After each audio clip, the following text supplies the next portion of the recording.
চলে একসাথে করি, ট্রাই কর। তো ইনশাল্লাহ এটাও একটা চেষ্টা করবো।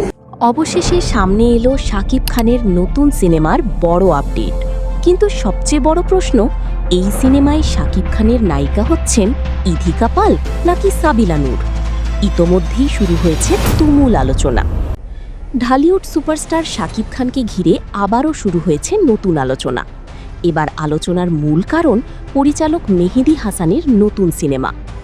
সম্প্রতি সামাজিক যোগাযোগ মাধ্যমে ভাইরাল হয়েছে একটি পোস্টার সদৃশ ছবি, যেখানে একসাথে দেখা গেছে শাকিব খান, ইথিকা পাল এবং সাবিলা নূরকে।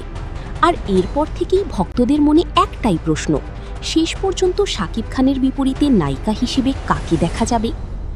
অনেকেই ধারণা করছেন প্রিয়তমা সিনেমার সফলতার পর আবারও ইথিকা পালের সাথে জুটি বাঁধতে পারেন শাকিব খান, কারণ এই জুটিকে দর্শক ইতোমধ্যেই বেশ পছন্দ করেছে।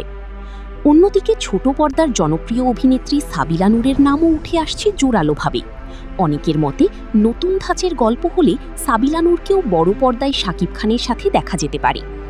তবে এখন পর্যন্ত সিনেমার নির্মাতা বা শাকিব খান কেউই বিষয়টি নিয়ে আনুষ্ঠানিক ঘোষণা দেননি। কিন্তু এখানেই শেষ নয়। সামাজিক যোগাযোগ মাধ্যমে ইতোমধ্যেই দুই ভাগে বিভক্ত হয়ে গেছেন ভক্তরা। কেউ চাইছেন ইথিকাকে, আবার কেউ বলছেন নতুন জুটি হিসেবে সাবিলা নূরই হতে পারেন সেরা চমক। সবচেয়ে অবাক করা বিষয় হলো, এই গুঞ্জন এখন পুরো বিনোদন অঙ্গনে ভাইরাল হয়ে গেছে। আপনাদের কি মনে হয়, শাকিব খানের সাথে কোন নায়িকাকে বেশি মানাবে, ইথিকা পাল নাকি সাবিলা নূর? কমেন্টে অবশ্যই জানান। আর এমন সব ভাইরাল বিনোদন খবর সবার আগে পেতে সাবস্ক্রাইব করুন জামানা টিভি।